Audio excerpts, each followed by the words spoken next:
حي على الفلاح.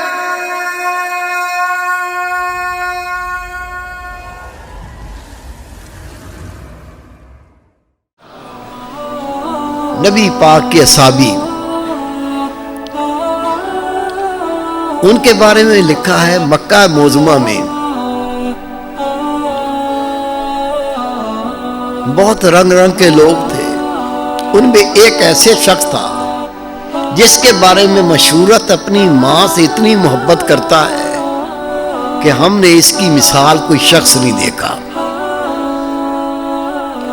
حضرت طلحہ ہے یا دوسرے صحابی ہیں، نام آج کے بھی ذہن میں نہیں ہے. پورے مکے والے جانتے ہیں، مکے سے باہر والے جانتے ہیں یہ شخص اپنی ماں سے اتنی محبت کرتا ہے کہ اس کی مثال تو کوئی دنیا میں ہے ہی نہیں. ہر وقت ماں کی رضا میں لگا ہوا ہے، ماں کی خوشنودی میں لگا ہوا ہے. ماں کسی کام سے روک دے رک جاتا ہے، حکم دیتے تو کرنے لگتا ہے. جب انہیں رسول پاک نے دعوت دی اللہ کے سوا کوئی معبود نہیں، میں اللہ کا رسول ہوں، وہ تو نبی پاک کا چہرہ ہی دیکھتا رہ گیا. کیا کہتے ہیں؟ صدقے جاؤں قربان جاؤں، یہ تو چہرہ ایسا ہے، اس چہرے سے جھوٹ نکل ہی نہیں سکتا. کلمہ پڑھ لیا اور ماں ایک ایک کو تبلیغ کر رہی ہے. یہ جو محمد ہے جادوگر، اس کے دین کو قبول نہ کر لینا. ماں کا حال یہ ہے. جب ماں کو پتا چلا کہ میرے بیٹے نے کلمہ پڑھ لیا ہے، رسول پاک پر وہ ایمان لے آیا ہے، کہا بیٹے میں یہ برداشت نہیں کروں گی. کہا ماں جی میں اللہ کے رسول کو نہیں چھوڑوں گا، میں ایمان لے آیا ہوں. کہا اچھا. کہا ابھی کھڑے کھڑے میرے گھر سے نکل جا. اسے پتا تھا یہ ماں میری جدائی کے جانتی تھی، ماں یہ میرا بچہ میری جدائی برداشت نہیں کر سکے گا. پلٹ کے پوچھا نکل جاؤں کہ نکل جا. پھر دوبارہ پلٹ کے نہیں دیکھا، گھر سے نکل گئے اور نبی پاک کی خدمت میں چلے گئے. وہاں بیٹھ کے قرآن پاک سیکھنا شروع کر دیا. اصحاب صبح میں شامل ہو گئے. صبح شام اللہ کا دین سیکھ رہے ہیں، لوگوں کو سکھا رہے ہیں، قرآن پاک پڑھ رہے ہیں، لوگوں کو پڑھا رہے ہیں، خدا کا دین آگے پھیلا رہے ہیں. دن رات نبی پاک کے در پہ بیٹھے ہیں. کوئی لقمہ کھانے کو مل گیا تو مل گیا، نہیں تو بھوکے ہی سو گئے. کپڑا پہننے کو مل گیا تو پہن لیا، نہیں تو ستر ڈھانپ کے بیٹھے ہوئے. کوئی آرام نہیں ہے، کوئی کھانے کا آرام نہیں ہے، رہنے کا آرام نہیں ہے. لیکن رسول پاک کی زیارت سے سب خواہشیں پوری ہو رہی ہیں. ماں نے بھوک ہڑتال کر دی. یہ جو بھوک ہڑتال کرتے ہیں نا، کھانا نہیں کھائیں گے، اگر بات نہیں مانی تو مر جائیں گے، یہ اسلام کی کوئی چیز نہیں ہے، خودکشی ہے. یہ اپنی جان کو بغیر کسی وجہ کے دکھ دینا یہ نفس کا حق ہے، یہ ظلم ہے. اسلام میں اس کی اجازت نہیں ہے. اور یہ جو بھوک ہڑتال کرتے ہیں نا، کیونکہ کام ہی گندا ہے.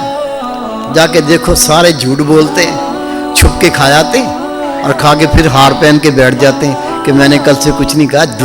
دھوکہ، فراڈ. ماں نے بھوک ہڑتال کر دی اور بالکل سچی بھوک ہڑتال کافروں والی کہ مروں گی. تیسرے دن ہی سانس بند ہونا شروع ہو گیا، نبض ٹھنڈی ہونی شروع ہو گئی، یقین ہو گیا مرے گی. ماں نے کہا ایک بار جا کے میرے بچے کو بتا دو کہ ماں مر رہی ہے، آ کے دیکھ لے، اگر تو نے اس کی بات نہیں مانی تو مر جائے گی. اطلاع ملی، چلے گئے. دیکھا تو ماں آخری سانسوں میں کمزور، ضعیف ہو چکی ہے، کھایا نہیں پیا نہیں. قریب بیٹھ کے کہتے ماں ایک بات کروں؟ کہا کر. کہا میری بات سن لے، مر جاؤں گی، نہیں تو رسول پاک کو چھوڑ کے واپس اپنے دین پہ آ جا. کہا ماں سن، اللہ کی قسم تیری 100 جانیں ہوں، ماں سن اللہ کی قسم تیری 100 جانیں ہو، ایک ایک کر کے تو میرے سامنے مرے، وہ قبول ہے، خدا کے رسول کو نہیں چھوڑوں گا۔ یہ استقامت، یہ پختگی، نبی پاک کا تعلق، اللہ کی نسبت، یہ توحید پر عمل کرنا، اتنا تو مؤثر ثابت ہوا۔ ماں کہتی ہے جس نے میرا بچہ چھین لیا وہ ذات کیسی ہوگی، وہ نبی کیسا ہوگا، وہ رسول کیسا ہوگا، یہ میرا بچہ ایک لمحہ میرے بغیر گزار نہیں سکتا، یہ کون سی ذات ہے جس نے میرا بچہ مجھ سے چھین لیا۔ کہا بیٹے مجھے اپنا نبی تو دکھا، ساتھ لے کے اللہ کے محبوب کے پاس چلے گئے۔